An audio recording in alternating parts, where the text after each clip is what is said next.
of verses to 104. So inshallah tonight the plan is to explore the lessons and meanings of verses 105 through 110 of Surah al-Shu'arā, the poets. So we'll start off by first reciting the verses themselves like we do every week. أعوذ بالله من الشيطان الرجيم بسم الله الرحمن الرحيم كذبت قوم نوح المرسلين إذ قال لهم أخوهم نوح ألا تتقون إني لكم رسول أمين فاتقوا الله وأطيعون وما أسألكم عليه من أجر إن أجري إلا على رب العالمين فاتقوا الله وأطيعون قالوا أنؤمن لك واتبعك الأرذلون قال وما علمي بما كانوا يعملون إن حسابهم إلا على ربي لو تشعرون وما أنا بطارد المؤمنين إن أنا إلا نذير مبين قالوا لئن لم تنته يا نوح لتكونن من المرجومين قال رب إن قومي كذبون فافتح بيني وبينهم فتحا ونجني ومن معي من المؤمنين فأنجيناه ومن معه في الفلك المشحون ثم أغرقنا بعد الباقين إن في ذلك لآية وما كان أكثرهم مؤمنين وإن ربك لهو العزيز الرحيم. So just as a really quick reminder, in the verses that we covered last week, the surah wrapped up an episode from the life of the Prophet Ibrahim alayhi salam. And it ended with this very beautiful and powerful supplication that Ibrahim alayhi salam made to Allah subhanahu wa ta'ala, as well as a short description of the sorrow, the anguish, the despair, the disgrace the people of hell are going to experience in the life to come. So the story of Ibrahim alayhi salam mentioned here, it dealt primarily with the concept of Tawheed. It dealt with this concept of the oneness of Allah subhanahu wa ta'ala. It talked about the concept of at-tawakkul, reliance upon Allah subhanahu wa ta'ala alone. And it also mentioned the Day of Judgment. So the three major themes of this particular story were Tawheed, the oneness of Allah, at-tawakkul, reliance upon Allah, and finally the Day of Judgment. And specifically it talked about the concept of accountability, that every single one of us is going to stand before Allah subhanahu wa ta'ala. And we're going to be held accountable for whatever we said, whatever we did in the life of this world. It also talked about reward and punishment, heaven and hell. And as we discussed the stories in this surah, they're being mentioned primarily to console, comfort, and reassure the Prophet ﷺ. So through these stories, he's being reminded to remain patient, steadfast, strong, and to continue to persevere in his message.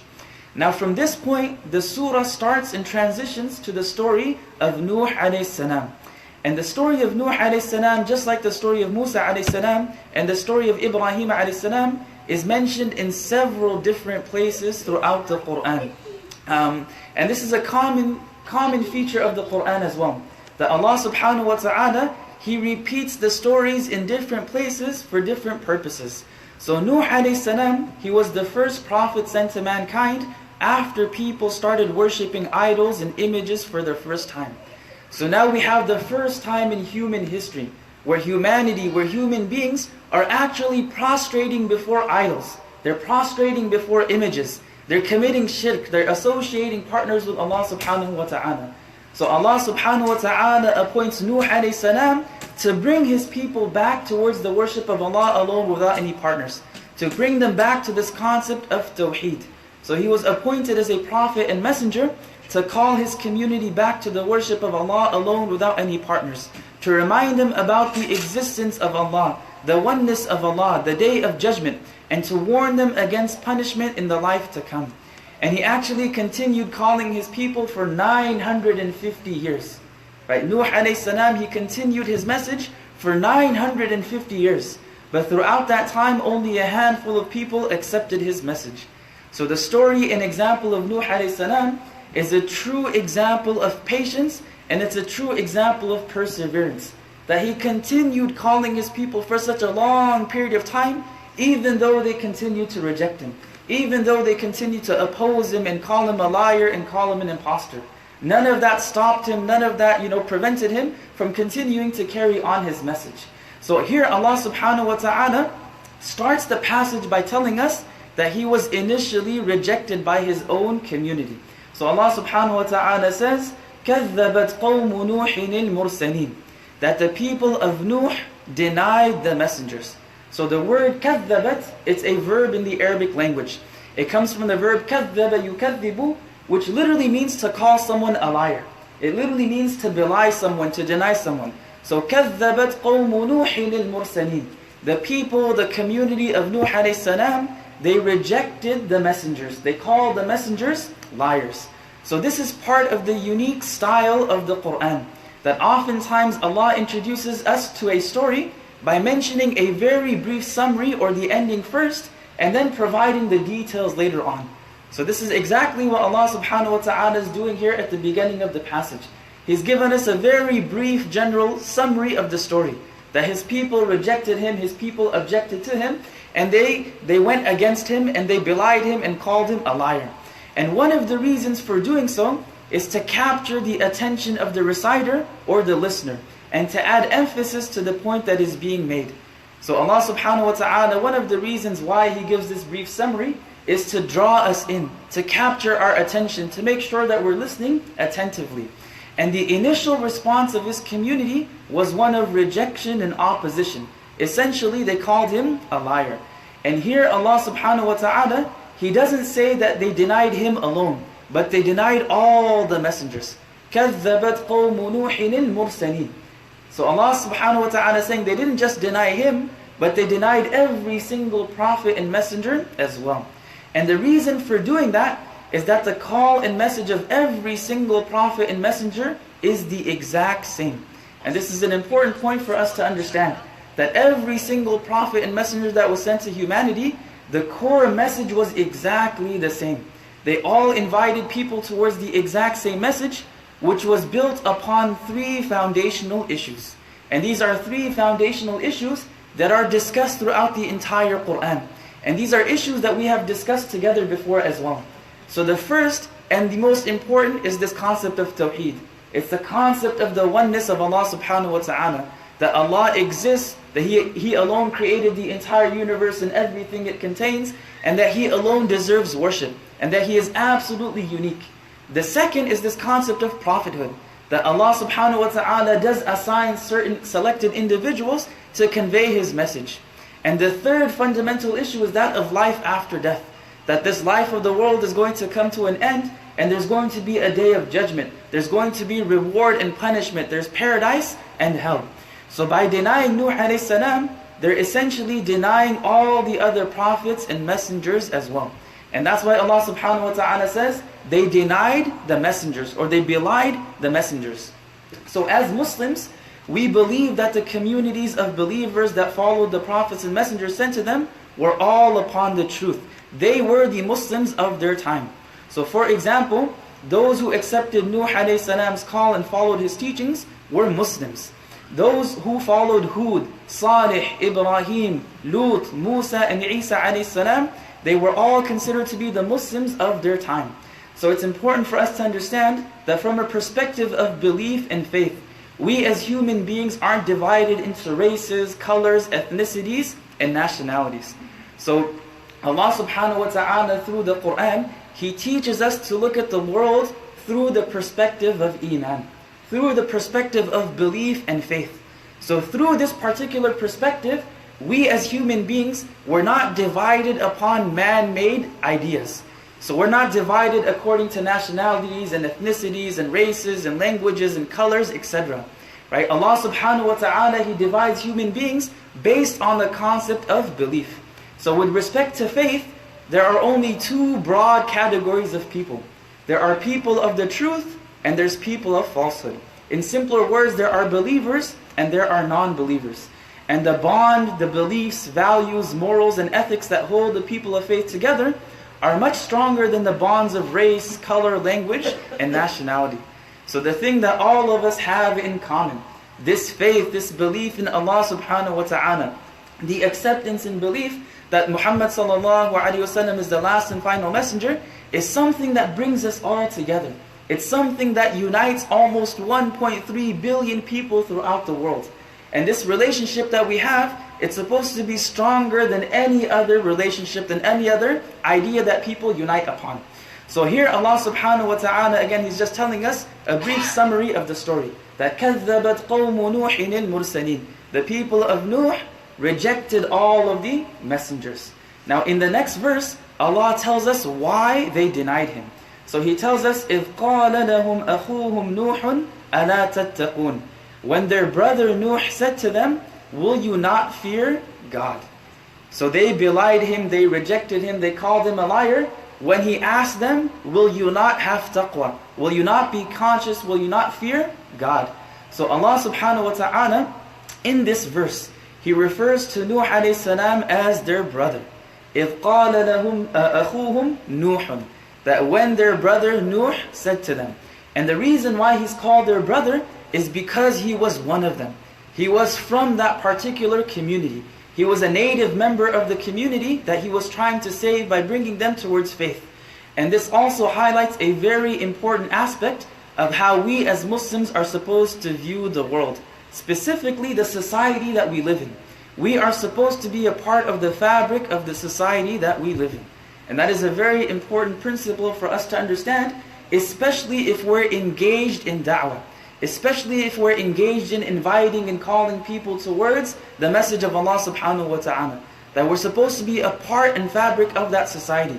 We're not supposed to have this attitude of arrogance or pride, thinking we're better than others, just because we have been guided to faith. Right? How can we benefit humanity? How can we benefit others if we think that we're better than them? If we're arrogant, if we have pride? We're supposed to have concern. Just like the Prophet ﷺ had concern for his community, for all of mankind. Just like Nuh alayhi salam is having concern for his community, his own people. And at the same time, we're not supposed to isolate ourselves from society and build these little enclaves where we keep to ourselves. We're supposed to have an attitude of genuine concern and care for the well-being of the communities that we live in. And the most important aspect of well-being is not anything physical, it's not anything financial. The most important aspect of a community's well-being is their relationship with their Creator, is their relationship with Allah subhanahu wa ta'ala. So if we're truly concerned for the society we live in, we are concerned for their salvation. We are concerned, we want to save as many people as possible from eternal punishment. We want to bring in as many people as possible towards being saved and towards belief in Allah subhanahu wa ta'ala. So we are supposed to be a source of faith, guidance, support, morality, manners, ethics, and justice, not just for the Muslims, but every single person who lives around us. And they say that is one of the most effective ways of conveying this beautiful message of Islam. Right? Something that our dear respective Shaykh Yusuf Estes has dedicated his life to. Right? This is something that he is fully involved in, he is fully a part of the fabric of this society, and all of his efforts are geared around us. And we ask Allah subhanahu wa ta'ala to preserve you and keep you strong and keep you steadfast and accept all the great work that you've been doing. Now, if the society we live in actually sees us as a part of them, instead of being foreign to them, they will be more willing to accept this message of ours. Now obviously that doesn't mean that we adopt their ways and assimilate into their culture. Right? That's not the idea that's being conveyed. To be a part of a particular community and society, we do not have to adopt their ways, we do not have to adopt their culture. And what it means is that we get involved locally without sacrificing our values, our ideals and identity, and show them what Islam truly is. Not just by words, but through action. And this is something that's very, very important for us, especially for our next generation. That we don't want to lose our next generation to society in a way that they assimilate and they become part of that society in terms of adopting its values and ideals and morals and ethics. Rather, our ideals and morals and ethics should be grounded in the Quran. They should be grounded in the teachings of the Prophet ﷺ. They should be grounded in Iman. And we should hold on to those teachings and we should hold on to our identity. But as doing so, we're still part of this community, we're still part of the society, and we're continuing to show people what Islam is through our actions. So here we're being told that Nuh alayhi salam was a part of their community. إِذْ قَالَ لَهُمْ أَخُوهُمْ نُوحٌ أَلَا تَتَّقُونَ. And so what he did to his people, he asked them, will you not fear Allah? That you're engaged in associating partners with Allah. You're worshipping idols, you're worshipping images. Will you not have fear of what you're doing? Right? Don't you fear the consequences of your actions? Aren't you afraid of the consequences of your beliefs, attitudes, and behavior? Aren't you afraid of the consequences of worshipping idols and associating partners with Allah? And this reminder to be conscious of Allah, to have taqwa, is consistent throughout Surah al-Shu'arā. Right? Throughout the entire surah, this chapter, the poets, this is a common theme that we've come across over and over and over again. To have this quality, this characteristic, this trait of God consciousness. And this is something that Nuh alayhi salam is going to repeat to his people over and over again. So Nuh alayhi salam then gives his nation a few reasons why they should believe him and accept his message. So they're rejecting him, they're calling him a liar, and now he's responding to them. And he's not arguing, but he's having this conversation with them. That why you should accept my message, why should you believe in me? So he says, إِنِّي لَكُمْ رَسُولٌ أَمِينٌ. Truly, I am a trustworthy messenger for you. فَاتَّقُوا اللَّهَ وَأَطِيعُونَ. So be conscious of Allah and obey me. So he says, إِنِّي لَكُمْ رَسُولٌ أَمِينٌ. Indeed, surely, truly, I am a trustworthy messenger for you. So he describes himself as Rasulun Ameen, a trustworthy messenger. So Nuh alayhi salam, he describes himself as trustworthy because he was known in his community as being an honest, upright, and trustworthy individual. He was someone they knew since he was a child. They grew up with him and they interacted with him on a daily basis. He had always been someone trustworthy, so there was no reason to mistrust him now. He was not known to cheat, defraud, or act dishonestly. And this is the exact same thing we find regarding the Prophet ﷺ. That before receiving revelation, before being appointed a prophet and messenger, he was known in his community as as-Sadiqul Ameen. He was known as the truthful and the trustworthy. So now when he's conveying his message, there's no reason for his community to distrust him. There's no reason for the community to have some suspicions and have some doubts. So Nuh alayhi salam, he's saying the same thing. إِنِّي لَكُمْ رَسُولٌ أَمِينٌ. I am a trustworthy messenger. There's no reason for you to doubt me. There's no reason for you to have suspicions. In addition to that, he's saying that he has been entrusted by Allah with this particular message. And he's going to fulfill this trust by conveying the message without adding anything to it or taking anything away from it. Now after establishing that he's a trustworthy messenger, he reminds them once again to fear Allah. فَاتَّقُوا اللَّهَ وَأَطِيعُونَ. That since I am this trustworthy messenger, be aware of Allah, be conscious of Allah, be afraid of Allah, وَأَطِيعُونَ. And obey me, follow me, accept my message. So if they fear Allah, they should follow Him and obey Him in terms of beliefs and practice. And He reminds them to fear Allah first, because their acceptance of His message and following Him is built upon their consciousness of Allah. So oftentimes the sequence of words in the Quran has significance, it has importance. And we will talk about that significance and importance right after this short break. So stay guided with Guidus TV. You got that down pat. Take a breath. Tell me when you're ready.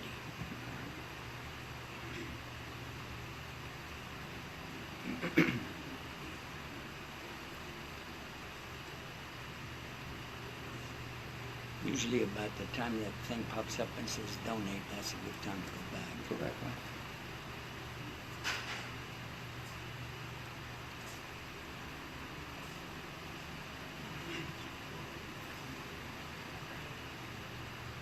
Ready? Yeah. 5, 4, 3, 2. Alright, welcome back. So right before our break, we were talking about that oftentimes in the Quran, the sequence of words has significance to them. So over here, Nuh alayhi salam, he tells his people, فَاتَّقُوا اللَّهَ, that be conscious of Allah, be conscious of God, وَأَطِيعُونَ, and then obey me. And the reason for this is that his obedience is built upon the foundation of taqwa.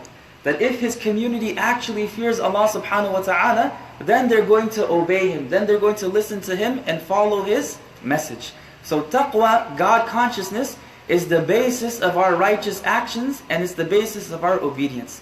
Now Nuh alayhi salam, he then reassures his community, his people, that he's not looking for any type of material gain.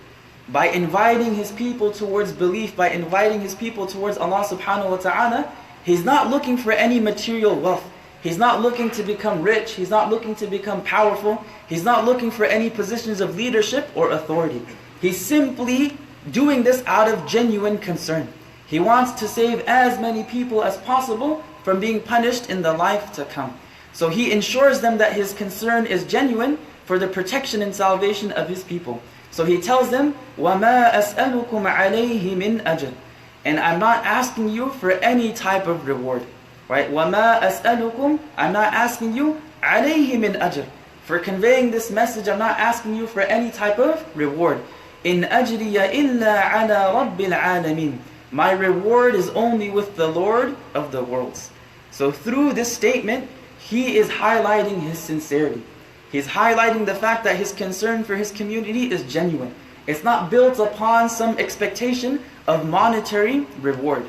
So he's reassuring his community, his people, that he's not looking for any type of material or political gain. He's not in search of wealth, power, authority, status, rule, leadership, or kingdom. And he reminds them that his reward is with Allah subhanahu wa ta'ala alone for conveying the message fully and truthfully. So he's showing them that he has absolute sincerity and that he's inviting them towards faith and belief because he truly cares about them. He's not doing it for any personal advantage whatsoever. And this is extremely important for gaining the trust of the community we're working in and the people we're working for. So if we want to gain the trust of anybody that we're involved with, especially the community that we're a part of, they have to recognize our sincerity. Right? They have to recognize the fact that we're not chasing after some other thing. We're not doing it for some ulterior motive. Rather, our motive, our motivation, our intention is solely to seek the pleasure of Allah subhanahu wa ta'ala. And this concept is extremely important for anyone who is involved in religious work or any type of Islamic activity, especially individuals who are involved in teaching, lecturing, and leading prayers. So sincerity, ikhlas, is the key component to every single thing that we do. We have to ensure that we're not trying to profit or gain any sort of personal advantage through religion. And this has been the way and methodology of all past prophets and messengers whose footsteps we're trying to follow in.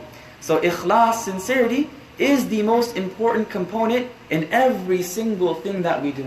And that's why the Prophet ﷺ told us very beautifully that إِنَّمَا الْأَعْمَالُ بِالنِّيَّاتِ, that actions are only by their intentions. وَإِنَّمَا لِكُلِّ امْرِئٍ مَّا نَوَىٰ, and every person will only get whatever they have intended. And this is probably a hadith that all of us have heard multiple times. But this hadith is so important that the scholars say that this is the axis around which Islam revolves. So all of the teachings of Islam, all of our religious practices, they revolve around the concept of this particular hadith. Right? It's so important that Imam al-Shafi'i rahimahullah would say that this hadith is half of religion. Right? This one particular hadith, the teachings in it, is half of all of religion. Abu Dawood rahimahullah, the famous scholar of hadith, he would mention that I have memorized 500,000 ahadith. And out of those 500,000, I selected 5,000 or so for my particular book, for my work. Right? The famous book of hadith, the Sunan of Abi Dawood. And he says, out of those 5,000 or so ahadith, there's only 3 that you need to know. Right? There are 3 hadith that every single Muslim needs to know, and that will be sufficient for their religious practices. So the first one he mentions is this, إِنَّمَا الْأَعْمَالُ بِالنِّيَّاتِ, the hadith about intentions and sincerity and ikhlas. The second one he mentioned is مِنْ حُسْنِ إِسْلَامِ الْمَرْءِ تَرْكُهُ مَا لَا يَعْنِيهِ, that from the perfection of one's Islam is to leave those things that don't concern them. Mind your own business, right? Only be concerned about yourself and your family and your immediate surroundings. And the third was لا يؤمن أحدكم حتى يحب لأخيه ما يحب لنفسه, that none of you will truly believe until you love for your brother what you love for yourself. So he's saying these 3 ahadith, they are enough, they are sufficient for our religious practices. That if we understand these hadith and instill these hadith into our memory and act upon them, that's enough for our religious practice. But now coming back to this concept of intentions and sincerity, especially for those involved in teaching, in Islamic scholarship, as scholars and alims and imams, etc. Right? It is very important for us to discuss this concept of sincerity. So I'm going to go on a little bit of a tangent, but it's related to this concept.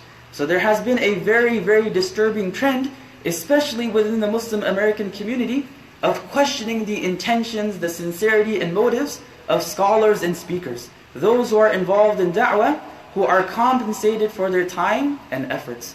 And I myself have personally heard accusations that these people are businessmen, or these individuals are selling the deen, or they're just in it for the money, and other ridiculous, disturbing, and reckless statements. And this is something that's very personal for me, because I myself have heard these accusations. I've heard people saying this about my teachers. I've even heard people saying this about myself, that these individuals are doing it only for the money, or they're in it just to become famous, or they're doing it, just to, as a business or as a profession, whatever it may be. So one of my teachers, he always used to say that scholars and imams, anyone who's involved in public view, especially in the da'wah, in the eyes of a number of communities, are stuck between a rock and a hard place. Meaning they're damned if they do, and they're damned if they don't. And what he meant by that, if there's an imam who's extremely poor, right? If there's an imam in a community who's extremely poor, they're struggling to make ends meet and living a life of poverty, people are going to complain about him.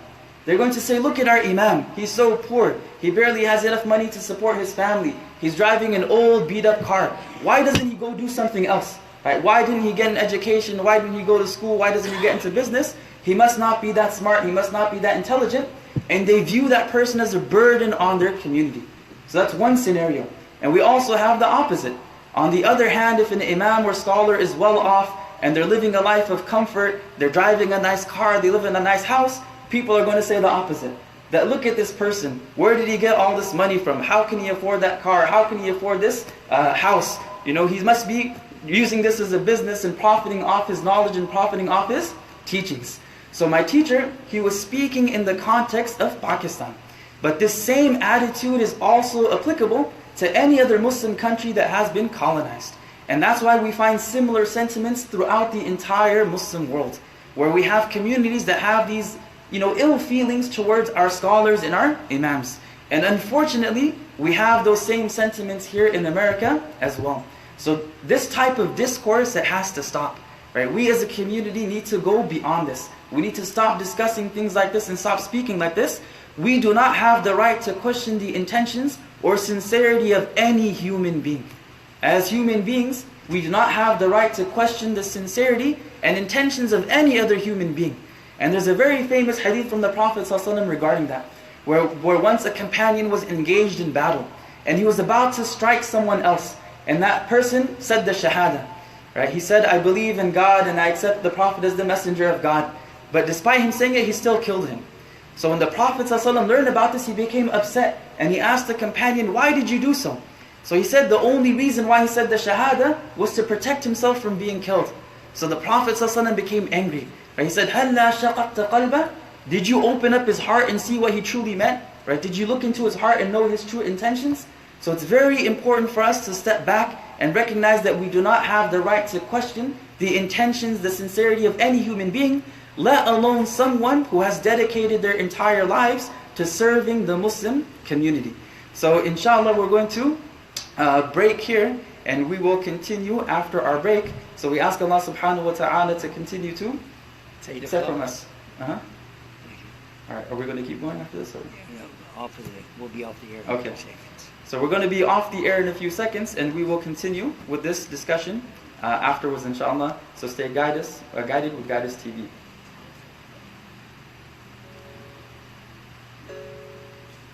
Alright, so we are now off the air, so we can continue talking about this topic, which again, it's very personal for me, especially because I've heard these types of accusations. So I want people to really think that, do you actually think that someone would sacrifice their career? Right? They're going to spend anywhere from 6 to 8 years abroad, away from their family, away from their friends and other comforts of their homes, living a life of difficulty to earn a minimum wage as a resident scholar or an imam. Right? I mean, people who went abroad to study and seek scholarship and go in that footstep and become a student of knowledge, they went through a lot of difficulties. right? Leaving your family, leaving your home, sacrificing your career is not an easy thing to do.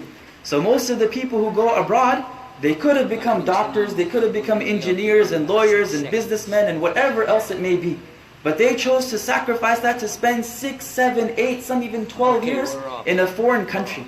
And when you're a student of knowledge, you ain't got no money, right? You have no source of income. You're living a life of hardship and difficulty. You're living a very simple life just to learn the faith and learn the religion, understand the Quran, understand the ahadith of the Prophet ﷺ. So we should be real, that if a person wanted money, they would have gone to medical school, law school, or gotten into IT or some sort of business.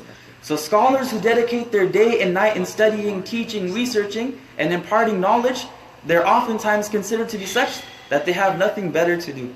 And this is an attitude that a lot of people have, unfortunately, right? Especially, I would say, the older generation. That they say that this guy, the reason why he's learning and teaching and studying is because he has nothing better to do. But the reality is, they could also go out and earn a luxurious lifestyle. They can also open their own businesses and gather wealth, but they choose not to, right? They choose not to engage themselves in earning wealth. Rather, they prefer to devote their lives for the service of Islam. So the least that we can do is cater for their needs. So these individuals, they're not chasing after the dunya or the life of this world, they're chasing after the next. And that is oftentimes the reality. And obviously we're supposed to have husnul dhann, right? We're supposed to have good thoughts about people. We're supposed to have, we're supposed to think of them in the best of ways possible. So these individuals that are, sacrificing night and day, spending all of their time teaching and counseling and learning, they're not doing it to earn money.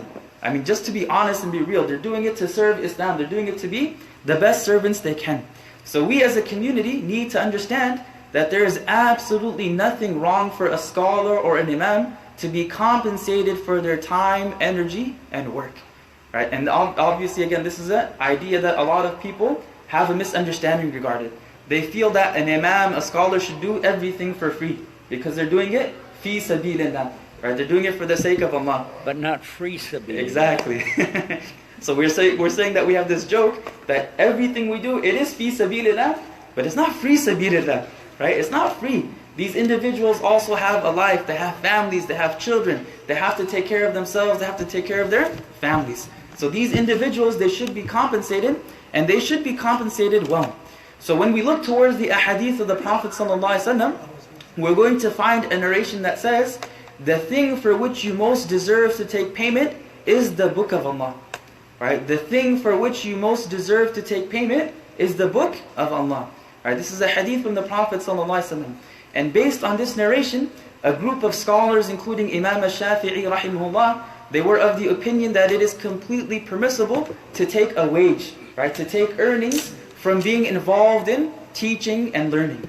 Right? If someone is a teacher of Islamic studies, of Islamic sciences, they're the teacher of the Quran, it is perfectly permissible for them to be compensated. But the distinction they make is that they're not being compensated for the actual teaching of the Quran. They're being compensated for their time. Right? They're being compensated for the time that they're spent in preparing and teaching and lecturing and whatever else it may be. At the same time, we'll also come across some narrations that discourage people and give severe warnings from accepting money for teaching the Quran. So based on these narrations, a group of scholars were of the opinion that it is not permissible. As a matter of fact, according to the Hanafi school of thought, the original ruling was that they adopted the view of impermissibility based on these ahadith. So originally, historically, right, people who adhere to the Hanafi school of thought, they were of the opinion that it is impermissible to take money to earn a wage off of religious activity. Whether it's teaching the Quran or leading prayers or whatever else it may be. So that was based off a part of these hadith, and also because in the past, the state, the government would provide the imams, scholars and teachers with enough to live a comfortable life. And that is the huge distinction that we have between the modern era and historically. So historically speaking, the scholars, the imams, the teachers, the lecturers, they were technically government employees.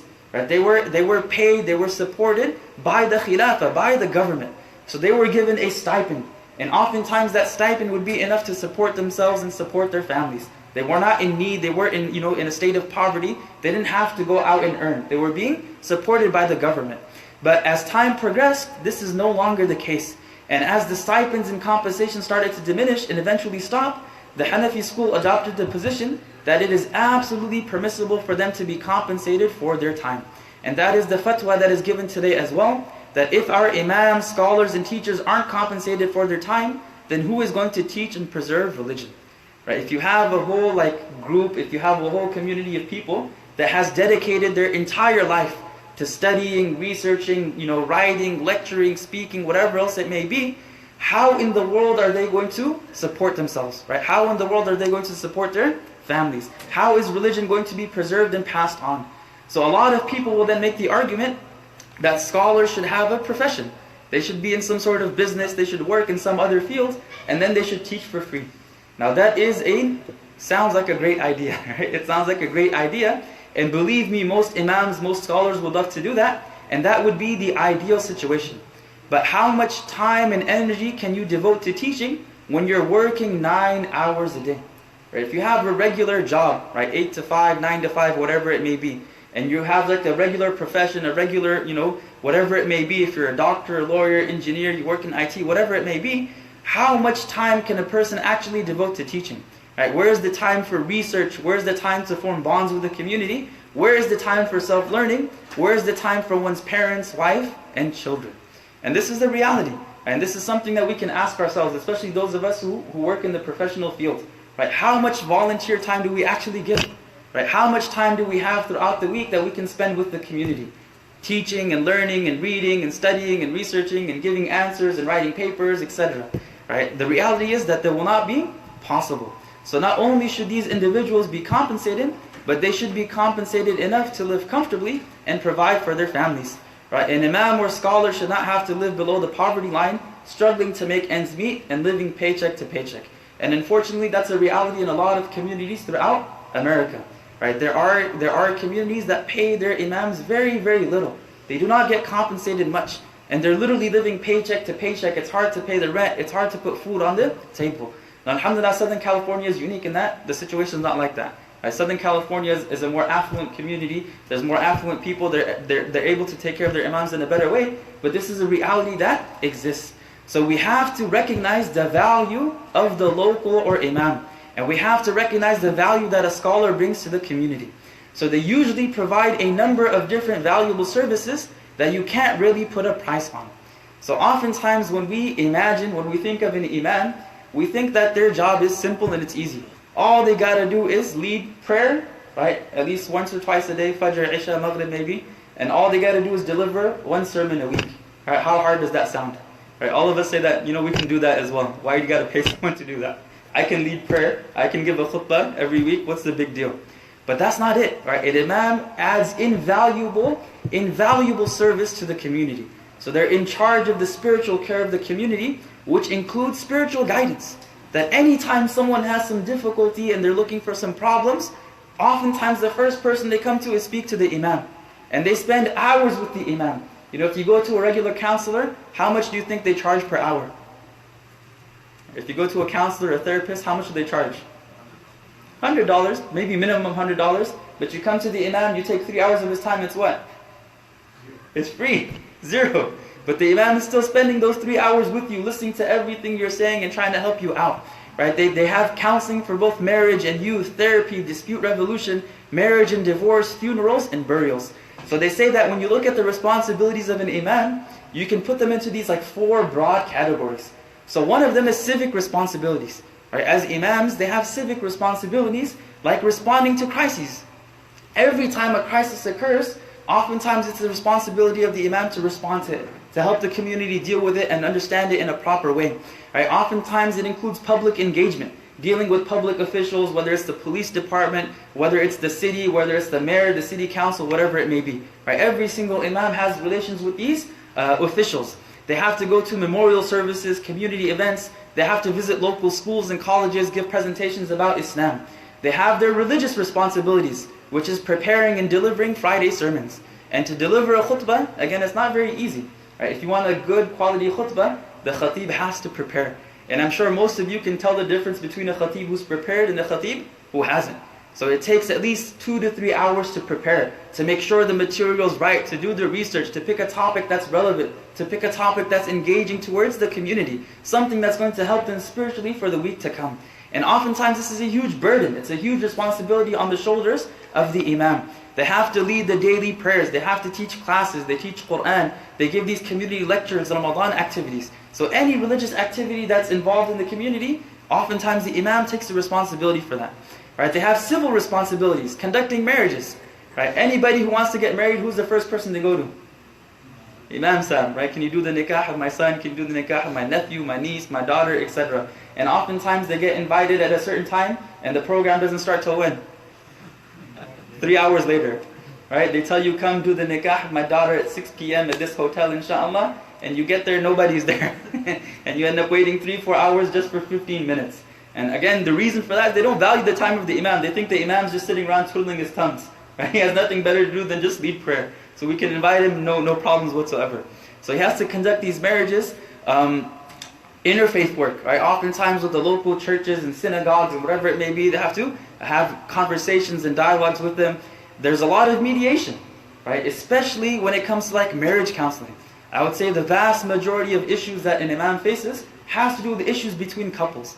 And every single day there's at least 2 to 3 cases where they get a call on the phone and it's about an hour, 2 hours, someone comes to the office and discusses their issues with you, and you try to bring both parties together and you try to reconcile and mediate and create harmony and peace and love in people's lives.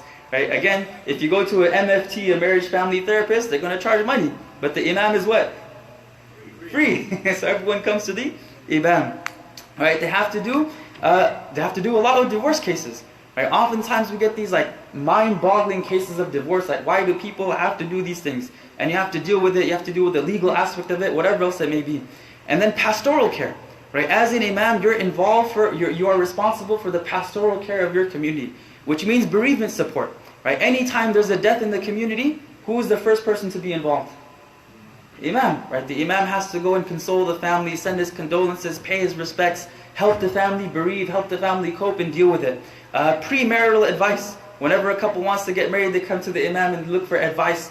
Again, mediating dispute, visiting the sick, visiting prisons, etc. So the imam is really busy. And one of the things about being an imam and scholar is that you don't have a regular schedule. You don't have a regular schedule. It can't be that I wake up in the morning, I go to work at 8 and I'm done at 5 and that's it. Right? The imam is what? 24/7. Right? You're always on call, you're always on duty. Right? Just like the doctors are always on call and whenever they get this page, they gotta go. Imam's the same way. Right? You could get a call in the middle of the night that, you know what, I got into a huge fight with my dad, what should I do? Or you get a call, you know what, I got into a huge argument with my husband, what am I supposed to do? And that's always there. So what I'm saying is that as a community, we should recognize the value of our imams, our local scholars, and we should recognize that most of these people, they're sincere. They're not in it for the money, they're not chasing after wealth, they're not doing it for the dunya. But despite that, they have needs, right? They got to take care of their family, they got to take care of whatever else it may be. So as a community, we should be supporting them. And that support shouldn't be seen as a burden. Right? That support should not be seen as a burden. Rather, it's a source of blessings, it's a source of barakah for their community. And one of the ahadith that our teachers would always tell us about and remind us about is that there were 2 companions of the Prophet ﷺ. Right? One of them used to work hard. One of them used to go out, he was a physical laborer, and he used to earn money and he would support the family. But the other brother, he decided to dedicate himself to studying. So he would spend all of his time in the masjid learning ahadith of the Prophet ﷺ, attending all the lectures of the Prophet ﷺ, etc. So one day, the brother who worked, he went and complained to the Prophet ﷺ that I go out and I work and I earn and I support the family, where my brother just sits and studies all day. Tell him to go work. So the Prophet ﷺ told him, لَعَلَّكَ تُرْزَقُ بِهِ, that perhaps you're being given your sustenance because of him. Right? Perhaps you're being given sustenance, perhaps you're being given that barakah, that money to take care of your family because of the good deeds of your brother, because of the noble work he's involved with, because of the noble effort that he's doing in preserving religion and teaching religion and going to carry that on. So this is something that a lot of us should think about, and the mindset should start to change. So unfortunately, again, the mindset, it's been corrupted because a lot of us come from these countries that were colonized. And when the colonizers came, they completely turned this social structure upside down. So any person of religion, any scholar, they all of a sudden became on the lowest pole of this social status. Right? The lowest status of social status was given to people of knowledge and people who studied and became scholars. And unfortunately, that trend still exists. Where in Pakistan, most of the madaris, right, like all the madrasas that we have, first and foremost, they are like the largest non-governmental organizations. They provide education absolutely 100% free. They do not take any tuition whatsoever from students. Right? All of the housing is free. All of the food is free. And there's thousands of students in these schools getting free education, free housing, and free food. And unfortunately, most of the people that are in those schools, in the madrasas, in the seminaries, they're not there by choice. They're not there by choice. Oftentimes, they're there by circumstance. Either because they're orphans, they're poor, their family couldn't afford to send them to school. And oftentimes, people have this attitude that, you know what, our child can't do anything else, let's put him in a madrasa. Or our child couldn't make it as a doctor, let's put him in the madrasa. And that's the mindset that has been adopted overseas. And that's oftentimes the mindset you find throughout the Muslim world. And that's why it's really important for us to change that mindset and start creating a better understanding of who our scholars are, what their places in our religion. Right? Al-ulama warathatul anbiya. The scholars are the inheritors of the prophets. So we ask Allah subhanahu wa ta'ala, inshallah, to give all of us sincerity. It was all built off this. وَمَا أَسْأَلُكُمْ عَلَيْهِ مِنْ أَجْرٍ إِنْ أَجْرِيَ إِلَّا عَلَى رَبِّ الْعَالَمِينَ. We ask Allah subhanahu wa ta'ala to help us, assist us, keep us steadfast and sincere. We ask Allah subhanahu wa ta'ala to give us the ability to value our scholars and our local imams and respect them and honor them. We ask Allah subhanahu wa ta'ala to grant them sincerity as well. And we ask Allah subhanahu wa ta'ala to keep us steadfast upon our faith and to give us the ability to follow in the footsteps of all the prophets and messengers. We ask Allah subhanahu wa ta'ala to guide us through the Qur'an, to make the Qur'an a light for us, to make the Qur'an a nur for us, and a proof for us and not a proof against us. We ask Allah subhanahu wa ta'ala to accept us and place our scale of good deeds on Day of Judgment. Subhanallah bihamdihi, subhanakallah bihamdik, nashhadu an la ilaha illa anta, nastaghfiruka wa natubu ilayk. Jazakumullah khairan, wassalamu alaykum wa rahmatullah.